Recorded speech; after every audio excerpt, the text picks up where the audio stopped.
All right, good morning and good dawning. And this is Dr. Scott from Sixth Sense Acupuncture and Healthy Habits Club. And we've got the Get Busy Living podcast. That's what you're watching. And we've got the wonderful Kai Simmons.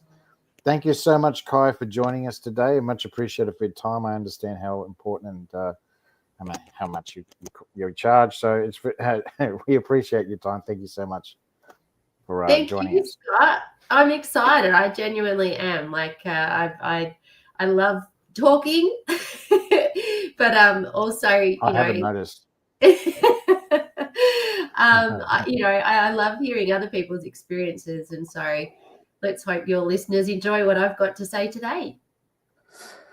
I believe we will. So we're looking forward to hearing some gold nuggets of information coming from you. So much appreciated. Thanks, Kai.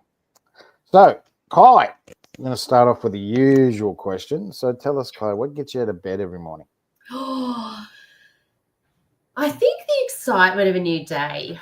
I think every day is a new opportunity to try something different and something. Being an ex-educator, I've always instilled in kids is like, just try, just give it a go and see, because you might actually like it. And if you don't, then you know. So I feel like a new day is a new opportunity to see what's on offer and run at it, really. As soon as my feet hit the ground, it's like, right, let's go. We've got this. Even on hard days, because we know that frames our day. So no bad days, only good days. Well, yeah, I call bad days learning days. Yeah, Learning days. We even there's no bad days. It's just learning days. Totally. You're going to have bad days. Well, you think it's a bad day, but really it's just a lesson. Yeah. It's just a lesson. Yeah. Of all people, I heard that from Sammy Faraday. Of all people, wonderful. So yeah. So that's lovely that you understand that education is very important, especially in society, and you're trying your hardest to help people, change their mindset and help them get through the lessons. That's right. Because there are a lot of lessons. You're right. And look, there's a deeper why to that. I mean, my family is obviously my deeper why, but there's always opportunities to choose different, to explore what those choices might look like. And I think people lose sight of that we get so caught up in the mundane that as soon as our feet hit the ground, it's right, next thing, make breakfast or have a shower, next thing, right, drive the kids to school, right, next thing. And we don't tend to look for those glimmers. We don't, because it's just expected. It's very comfortable that we move through those spaces without seeking different. I think maybe that's where society's got to, quite sadly, is that we've forgotten how to do that. And maybe we're not asking those questions enough. Maybe, lots of people need to get onto podcasts and be asked those questions so that they reflect on the reasons why they get up each day and put their feet on the ground and do what they do. Because I think they'd realise that they've become so removed from who they are, and that's possibly why they're not feeling as motivated or driven as they'd like to be. Well, it comes back to, look, you're an educator, so you understand that it comes back to what we're told from an early age. The problem is we're not taught to think. Number one, we're not taught to create. We're not taught to think for ourselves. More importantly, and understand where we come from and what our backgrounds are. Well, what I mean by that is where our family comes from, what they're. We're not taught anything about our own nation. We're not really taught much about our own nation at all.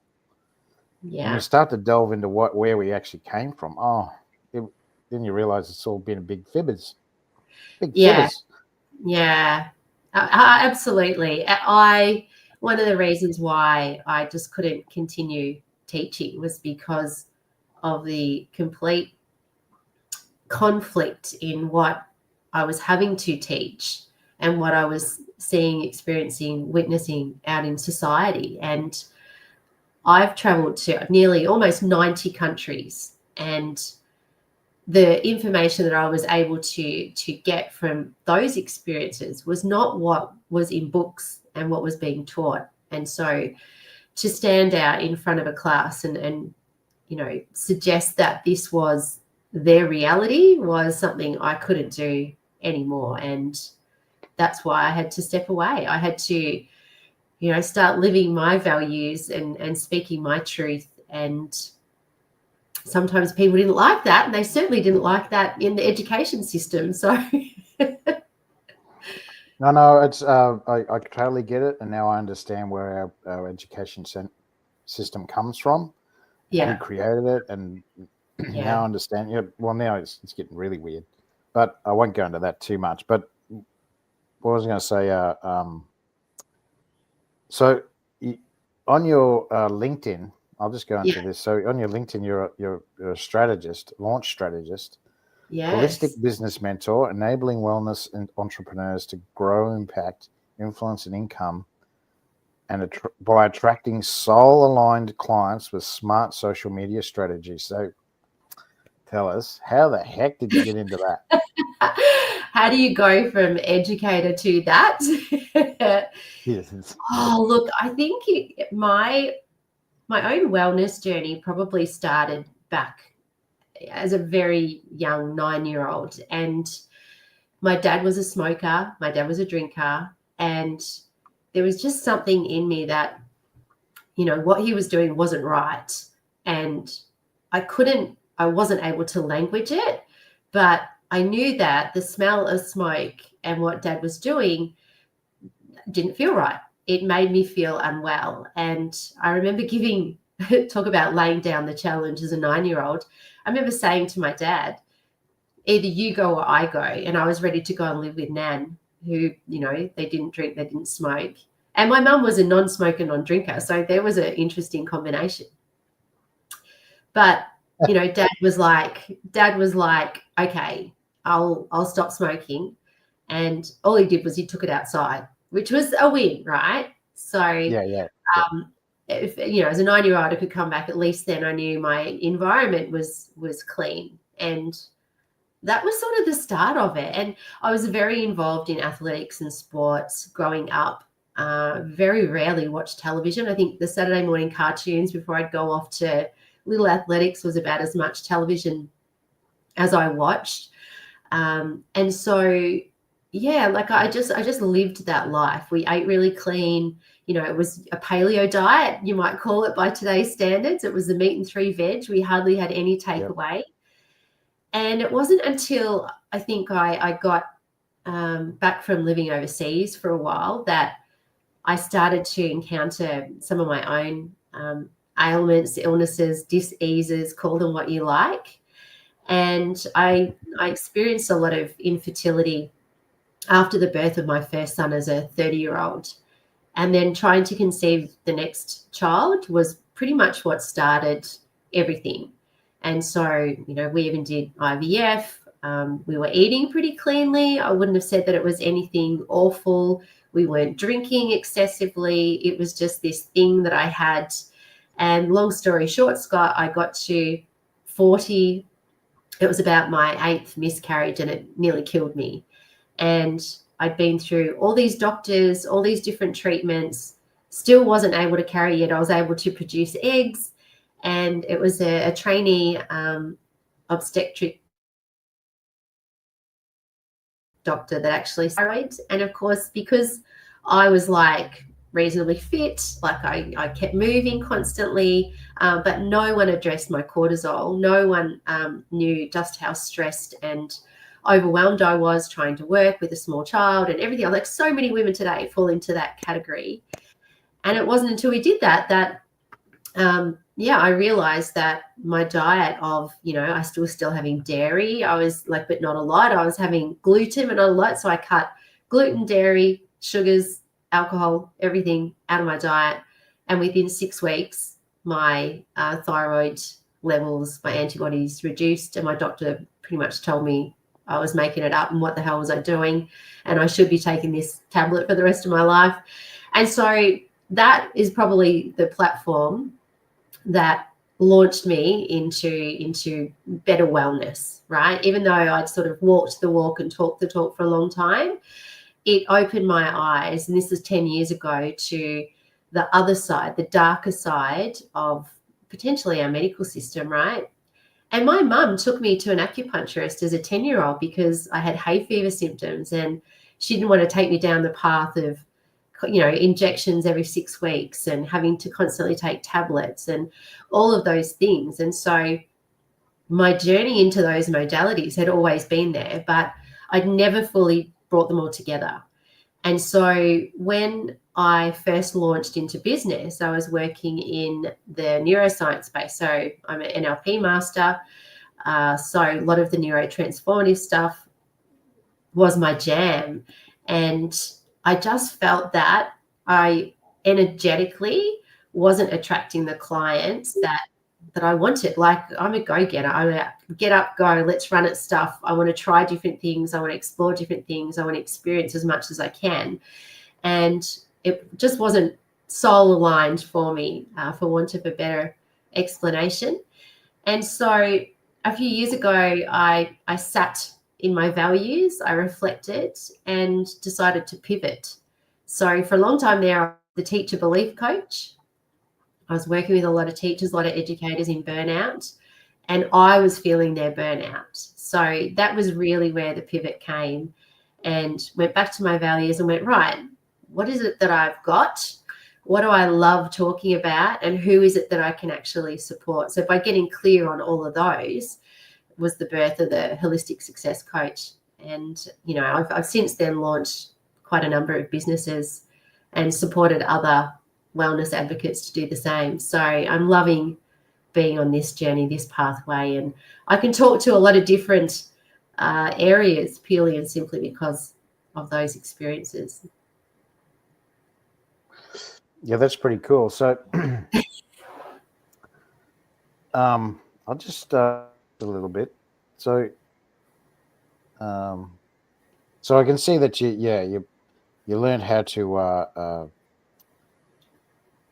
express yourself, and also get to explain to people that, because people know that they're not supposed to eat the wrong things. They know that they're not supposed to smoke, and they're not supposed to drink excessively.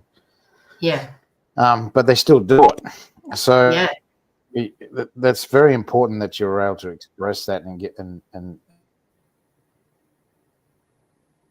you're doing this for doing things to yourself beneficial to anyone.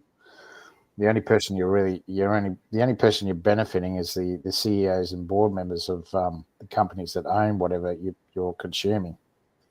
That's right. So that's very important. So did you go to high school?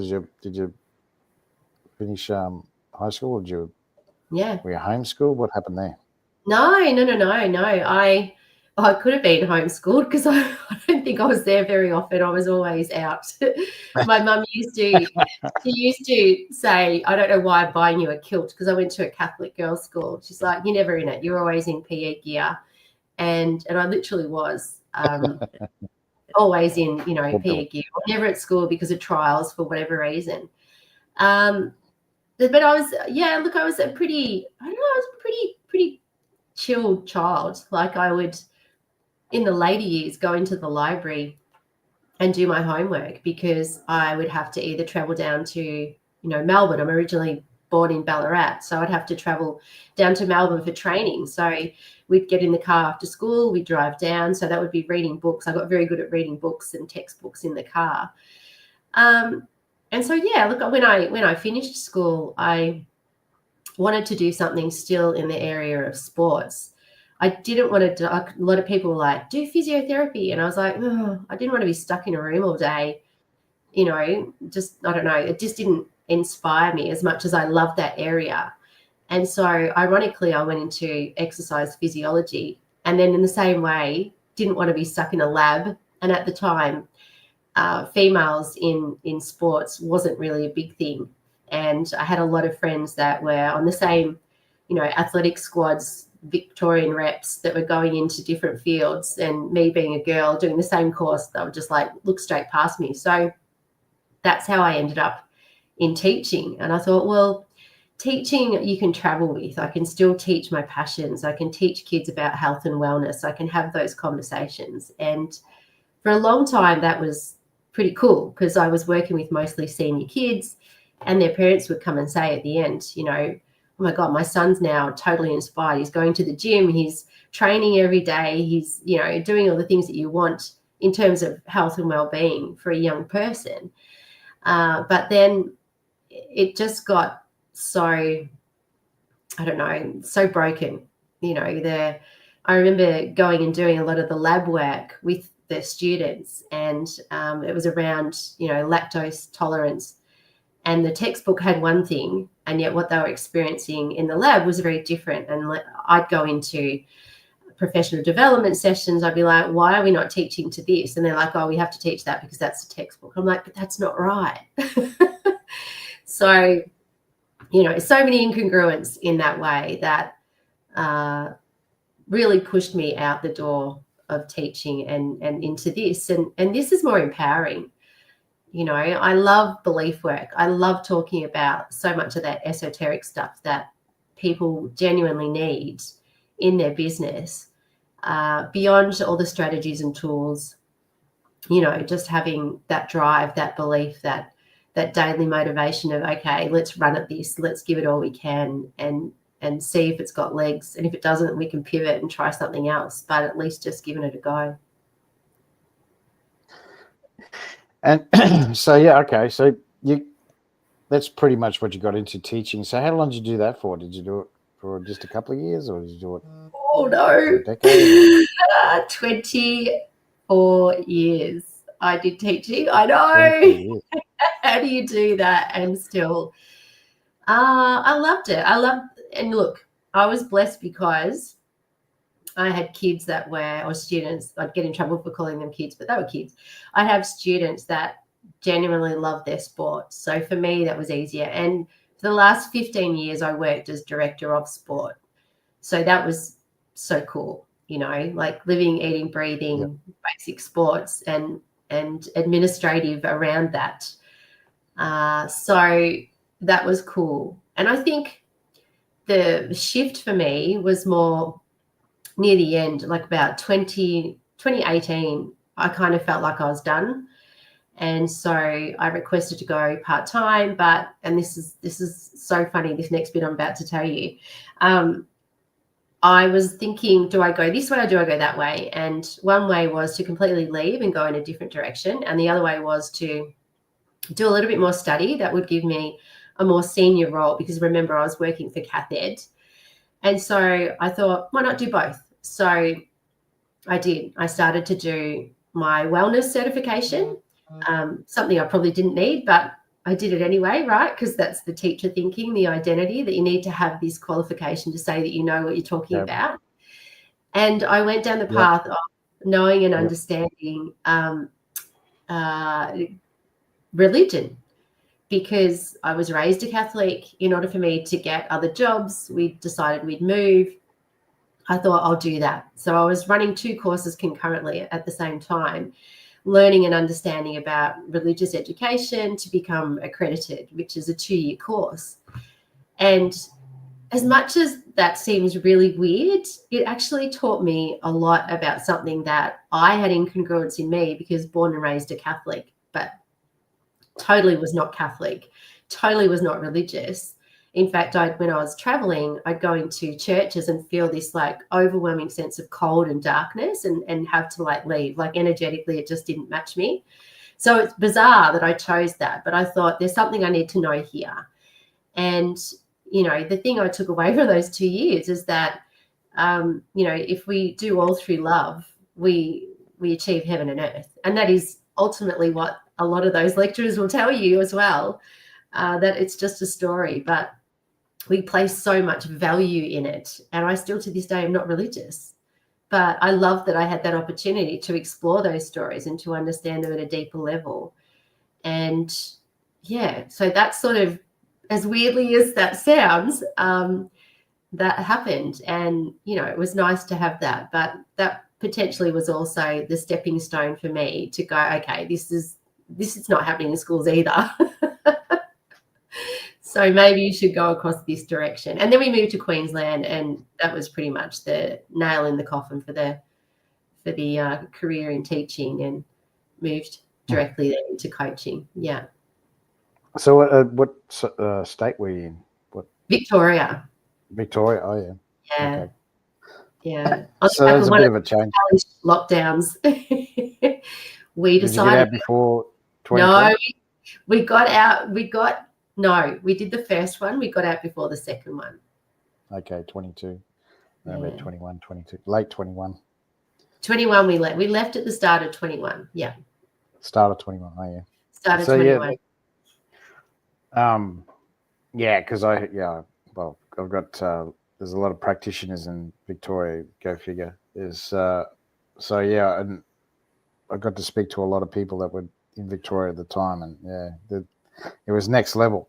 It's next level. I've never walked so much my entire life. I would just go for a walk in the morning, go for a walk in the afternoon. But also at the time I was still teaching, and we could, I was living in Geelong and driving up to Melbourne, and people in Melbourne couldn't travel more than 5 kilometres, yet we were driving 65 kilometres to get to them to teach. To so many silly rules. Yeah, well, I heard they had to get permits. Yeah, we had to show our license, our address. It was like Gestapo at the gates. It was South Korea. Yeah, South Korea. Here we come. Yeah. And I heard it hasn't changed much. It's still the same. Yeah. And notice that all the premiers have resigned. Funny that.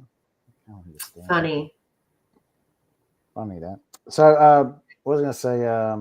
Okay, so you came up to the Sunshine State. Yeah. I'm happy to say it is the Sunshine. It's very sunny today. Very sunny. And you're right up the top. You probably picked one of the hottest cities in Australia besides Darwin, I suppose.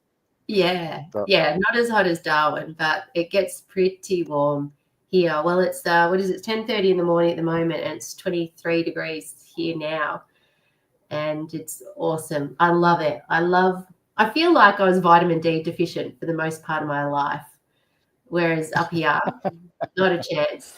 Yeah, don't put sunscreen on. No. I know what that does. No, we don't do that. So so you got out of teaching, and you went into coaching. And what inspired you to do that? I know that it would have been harder to get into Queensland education because they'd probably want you to go back to school and all sorts of business, because that's what Yeah, let's make some more money out of the teachers. Why not? Yeah.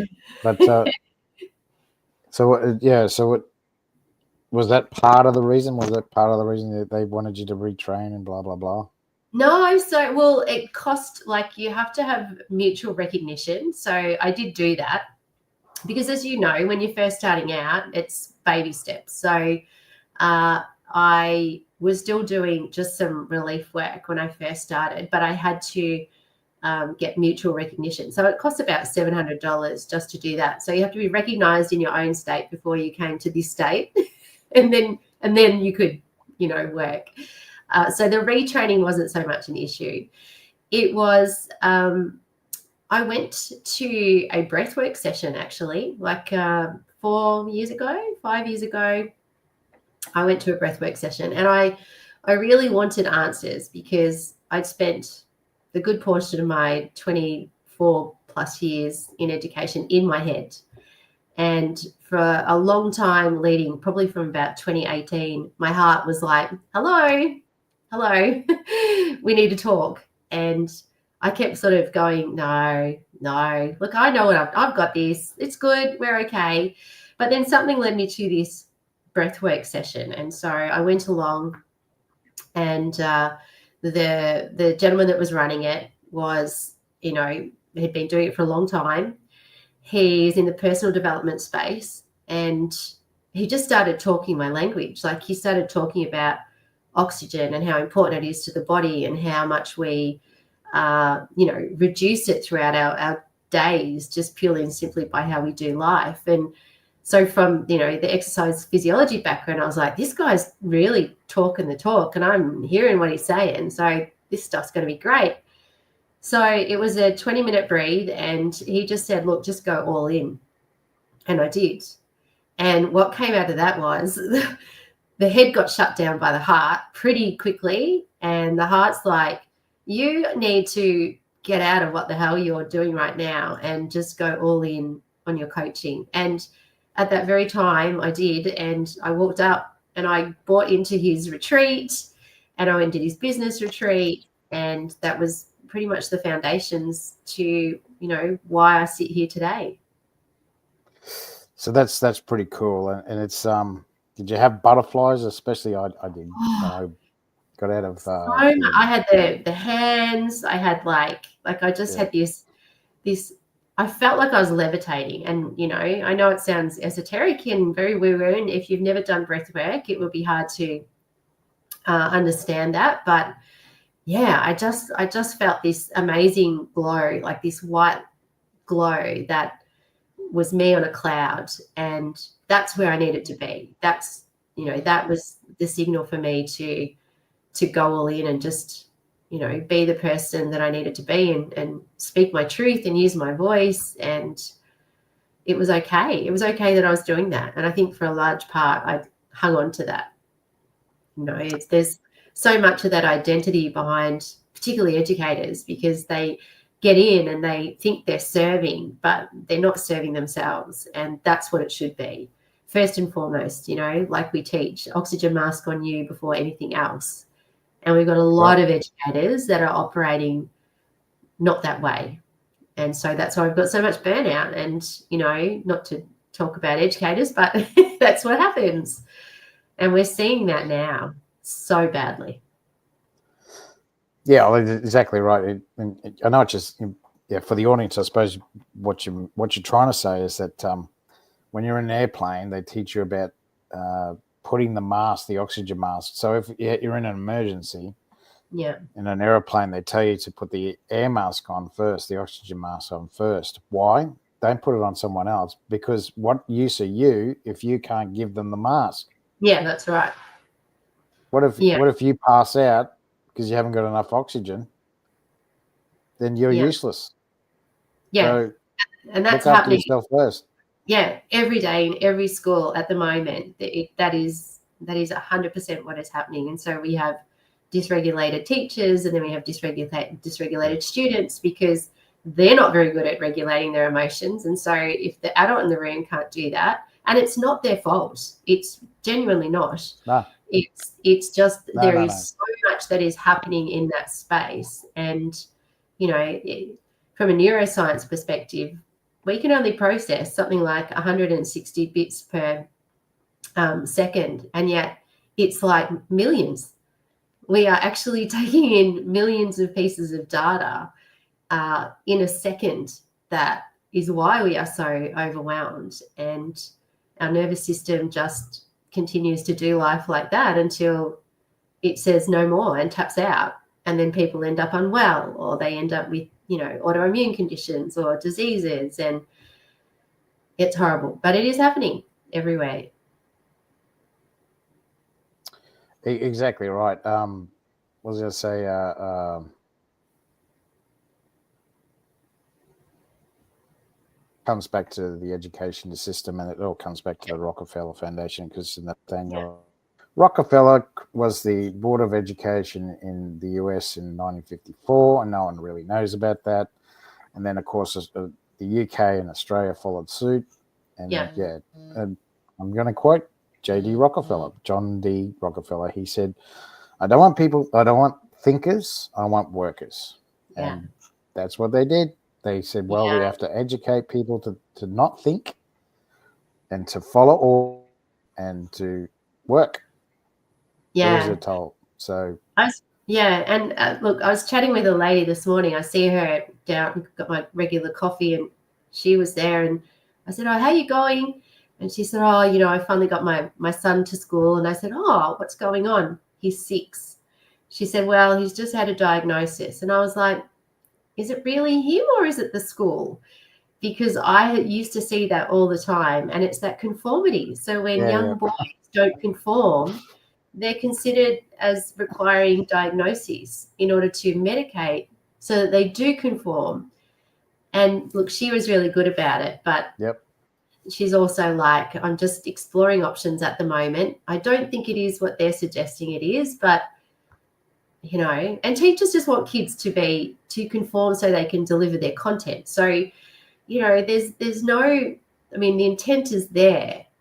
It's a good intent. However, at the expense of squashing, diminishing any kind of creativity or energy or play in a child, which was the other thing that I used to say all the time. It's just not working. It's not functioning, or it is functioning the exact way that it's, been designed to, but that's not serving our children, and nor is it serving our adults that we can assist with. Well, exactly right. And then that's the problem is when we become adults, and like you said, we need that degree. We need that piece of paper to say that we're qualified, and that, we don't question whether we are qualified or not. Because I tell you what, when I get out of my degree, I had no idea about business, none whatsoever, nada, nothing. But yet we're told to go and register yourself as a business, register yourself. We're told that. Yeah. We're told to go and register with the tax office. You do that anyway. Yeah. As soon as you get a job, job, just one day beyond broke. Yeah. And then you're thrown. Yeah. Then you're told to register your business, or if you've got a company, register your company. Yeah. And that's it. That's all you're really told. And then you got to go out and try and advertise. It's just ridiculous. There's nothing. Nothing about business. Yeah. This morning I was just finishing an article, because I do put some articles out in LinkedIn, and this one is on why businesses fail within the first year. And you've touched on it. That's exactly what it is, because I think, there's some certifications that are getting a little bit better, and they do talk about marketing at the bare minimum. But, we don't have yellow pages anymore. Most businesses these days, bricks and mortar, if you have a shop front, then you've got half a chance. If you don't have a shop front and you're working online and you're not being visible, then people have got no idea that you actually have a business. And I see so many amazing coaches, wellness entrepreneurs, advocates that are too afraid to show up in their business.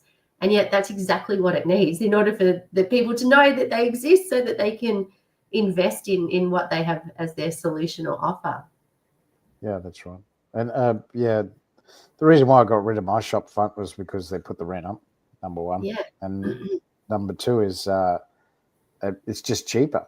It's cheaper to be mobile and do the service within their home. Yeah. And it is with a shop front. But yeah, exactly right. Google doesn't like it at all. Doesn't like you being mobile. Doesn't like you being online.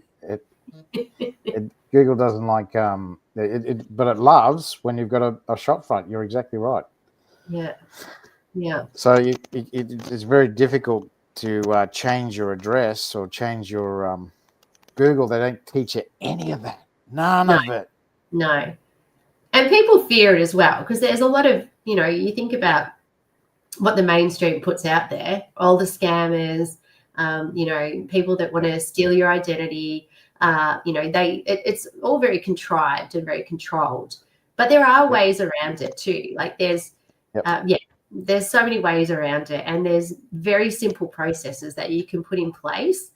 And, like the other day I was chatting to someone who was just telling me that there is an account in Instagram, and it's not even a real person. And so it's an AI bot that's in all the videos and clips and everything like that. And they're making close to $16,000 a day just through that one account. They're not even showing up.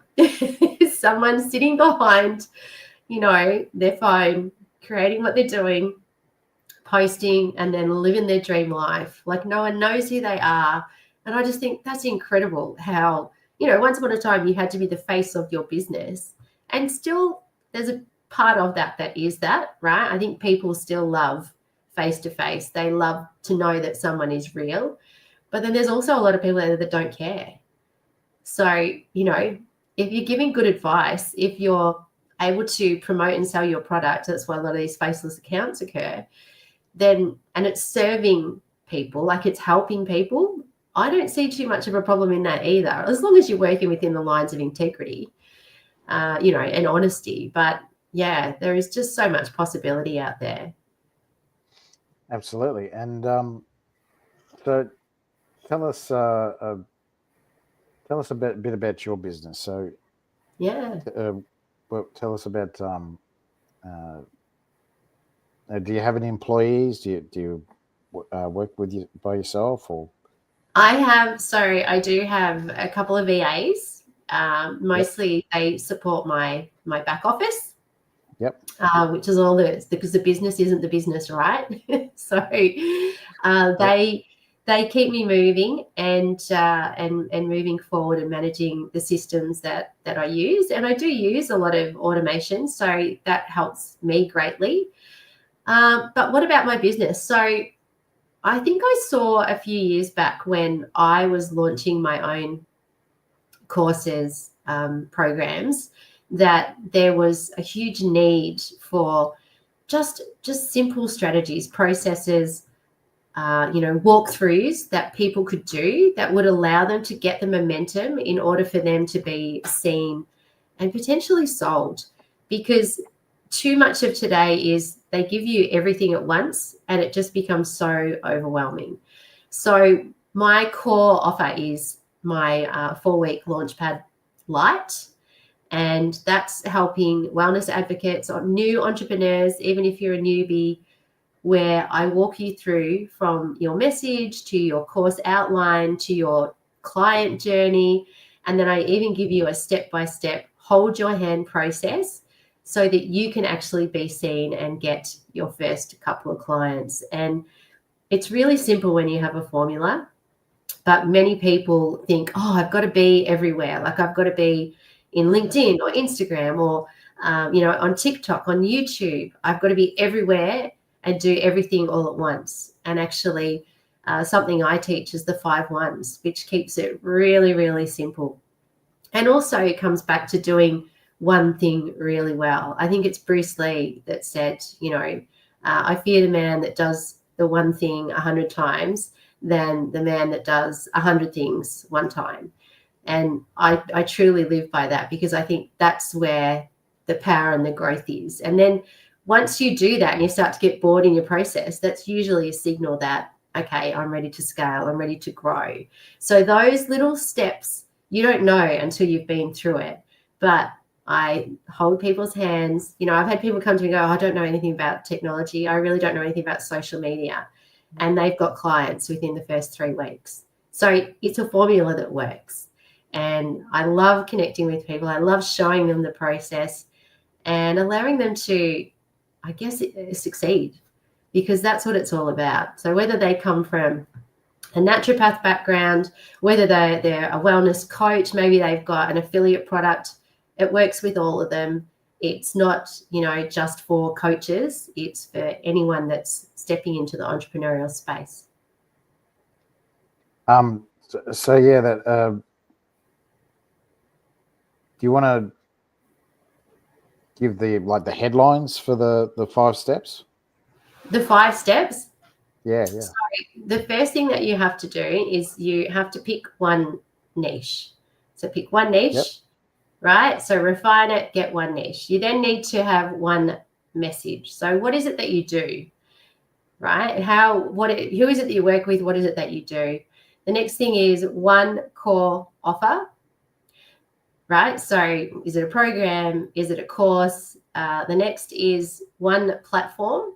So choose Facebook, choose, LinkedIn, choose, TikTok, any one of those, whichever one you think your potential clients hang out in. And the last is do it for 1 year. So really get good at it. Create a cyclical program so that you're, repeating it again and again and refining it again and again.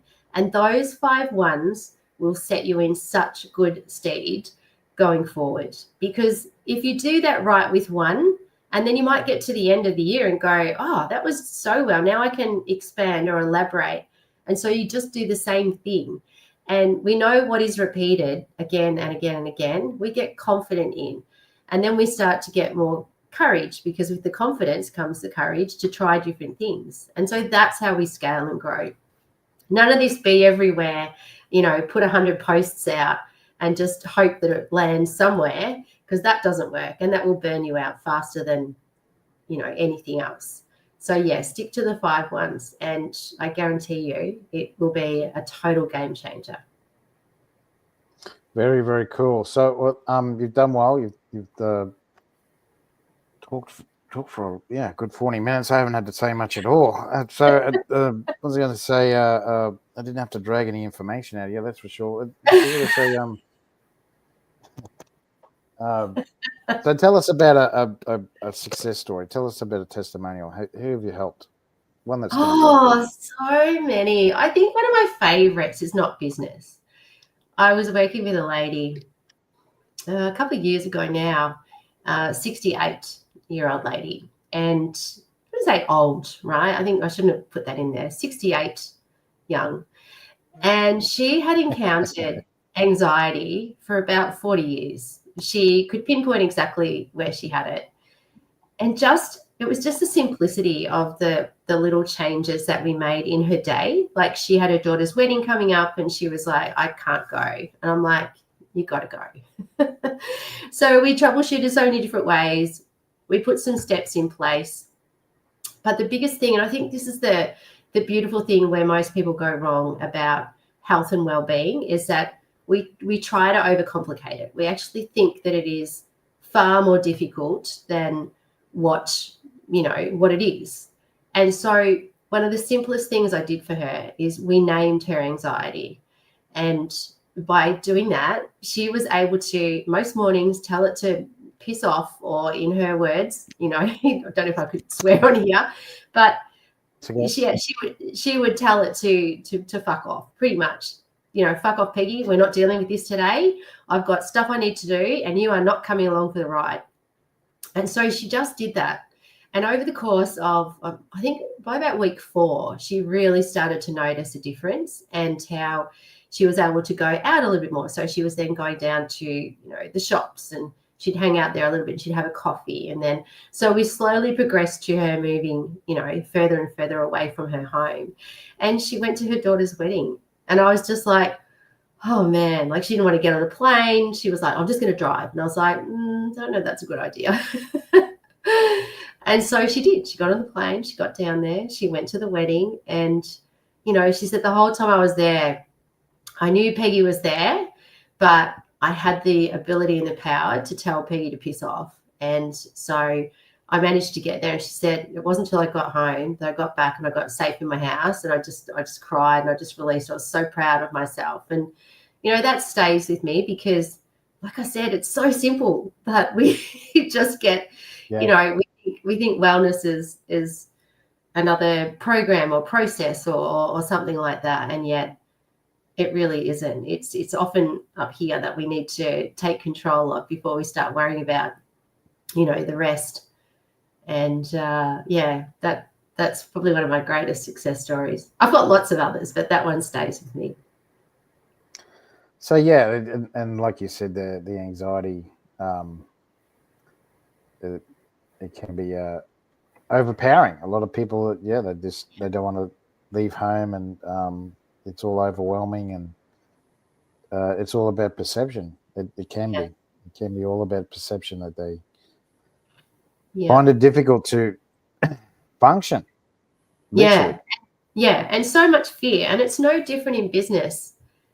I speak to lots of people that are like, well, I sort of, and they've got an amazing offer, and the modalities they have are incredible, and I just think, wow, that's amazing. Like, you're limiting, your ability and potential purely and simply because they'll say, oh, I don't want to use social media, and it's like, it's just a tool. Like, we've got to, did you ever own a Yellow Pages? Yes. Well, then think of social media as that, because that's pretty much what it is. But then it comes back to them showing up and the self-judgment. And so that's why all of my courses start with belief. We have to have the belief right, because I don't succeed if you're not successful. So we need to make sure that that is in check and do what we can to, empower our business owners so that, they get to the year mark and they're like thriving. And then the second year, they're doing even better. And we know that those that make it past 7 are more likely to be successful business owners, in the future. So I was going to say, so you sort of haven't answered it. So I'll go on to the third question. So tell us, what ideas or information would you, who's your ideal client? Who's the people that you like to help the most? I love people that are curious. I love people that are high energy. My human design is money generator. So I run at things constantly, and at many things I have lots of ideas, and I'll often implement, and then I'll get bored. So I'll move to the next one. So that's kind of works well in a weird way with clients, because I get them going, I get them successful, and then I get a new one. So high energy, go-getters, people that want to express their voice from a place of truth and authenticity. Similar people to me, I guess, that are looking for a different way to do things. Potentially some that might have said no to something that they've done in the past, and have walked away knowing fully that that's not for them. So as an avatar, I often think of, going a little bit extreme, but Lagertha out of Vikings. That's who I would relate to the most. But my clients need to, have a similar energy to that. Oh, yeah. Okay. You know who Lagertha is? Yeah, I'm just trying to remember that. Was she his first wife or the second one? Yeah, the first wife. Yeah, the first wife. She put up with a lot of crap. Yeah, she did. And she went off on her own. She went off on her own, and she became a maiden. That's right. Yeah, a sword maiden. And I just think that's just such a great metaphor for so many women. I'm not saying burn down the men by any stretch of the imagination. I think our men are very important in our lives. They didn't have the best relationship. But, I definitely do. And I think that's due to me knowing and understanding myself a little bit more clearly and moving away from the masculine, the masculine drive, and more so into my feminine of creativity. And that's what coaching does give to me, is a lot of that creativity and flow that I certainly wasn't getting as an educator. I love saying this. The great Albert Einstein was quoted in saying, if you want your children to be intelligent, read them fairy tales. And if you want your children to be even more intelligent, read them more fairy tales. Yeah. I loved it. I love it. Because what he's saying is that creativity is the beginning of the earth, the beginning of the world. So absolutely. Play is like one of the things I love about my husband is that he is so in play. Like, everything is a competition. And we've just taken up golf because we kind of figure that we're not getting younger, but we want to have something where we can maintain that competitiveness and still learn. And so, that's what we've been doing. The last 6 months, we've started playing golf. I never thought I would. I used to think it was a terrible walk. Now I'm loving it. Yeah, I was a junior. It'd be interesting to find out how many steps you'd do in 18 holes. Do you do 18 or do you just do the back nine? A lot of steps. Yeah. Sometimes 16, 17,000 plus. Yeah. That's on the front 18, is it? Yeah. Yeah. Okay, that's pretty cool. So so I was a junior. I was a junior golf junior. So I know what you mean. But we only ever played the nine, the back. But we went to went to tournaments and played them, and that was exciting. And I get it. I understand. It's a great way of socializing. Yeah, meeting new people all the time. Every time you step up to play, because there's usually only two of us, and then we'll play with another two. And yeah, that's what happens. Is you start playing with 4 hours of your life, two total strangers. Yeah. But the hardcore is they get up at 5 in the frigging morning, and we don't do that. 6 o'clock in the frigging morning, you're teeing off and you can't see anything. Yeah, although it does get hot here. Like, where am I in this ball? Yeah. Yes, as soon as the light comes up, then they're off. Yeah, I understand. Yeah. Okay, so I'll move on to the last question because you've done really well. So, what ideas or information would you give to provide lifelong longevity? Balance and movement, I think, are so important, but belief for me is a major part of it. Like, if you believe that you're only going to live till you're 70, then there's a good chance that you will only live until you are 70. And I know I've said this word a couple of times already, and it does, people think that's very esoteric, but belief is in ourselves. It's everything that we do. As soon as someone says, "Oh, you're sick," and you start to believe that you are sick, then that's what it is. So no, I'm living to 100. I've seen it happen. Yeah. I'm living to 100. I think literally happen. Yeah.